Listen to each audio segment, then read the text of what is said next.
Hello, my name is Professor Andrew Nix, and I'm going to take you through a few slides on our mmWave simulator. We start by looking at the antenna arrays, a very key part of how we achieve the range in mmWave. Here you're looking at an animation as we scan through the various beams that can be generated by manipulating the phase weights on the arrays. This example was a 4x4.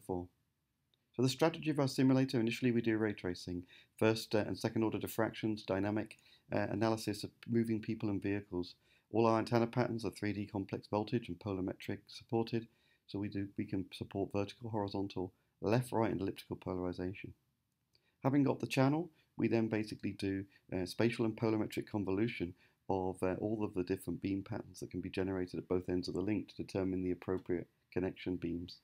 We then do dynamic MCS selection, so we scan through all the different MCS modes in order to determine the highest viable data throughput link.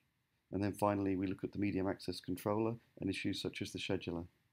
So this all comes together, as you can see in this animation here. We have a simplified city environment, a square. It's about 200 meters by 200 meters. As the user moves around, you can see that we're tracing the key paths from all of the lamppost mounted access points. We're also tracking out, for example, the underlying modulation. You can see the constellation jumping around between 16 QAM, 64 QAM, and in more severe cell edges we'll drop to QPSK.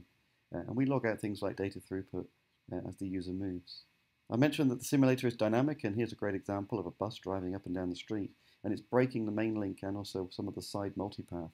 You can see as these links are broken, the quality of the channel degrades, and as a result the throughputs drop. Also, obviously, we are dynamically adjusting the beam patterns in order to operate off a multipath component if the main path is broken. So here again, we're walking around the same square. This time we're logging out a few more detailed parameters. We're logging out on the right-hand side things like Riccian K-factor, RMS delay spread, signal-to-noise ratio, line of sight or non-line of sight connections, also data throughput, and the modulation and coding mode that we've selected. Basically, any of the parameters in our underlying simulator can be brought up and visualized in this kind of graphical front end. So ultimately, we can drop users all over the street area and produce these kind of coverage maps. Here we see the throughput as a function of user location for a 12 base station network. The previous slide was showing an 8 base station network. Obviously, we're interested in looking at the density required to meet the 5GPP targets for mmWave networks. So I hope you found that quick run through our mmWave simulator useful. If you'd like to know more information, please feel free to drop me an email.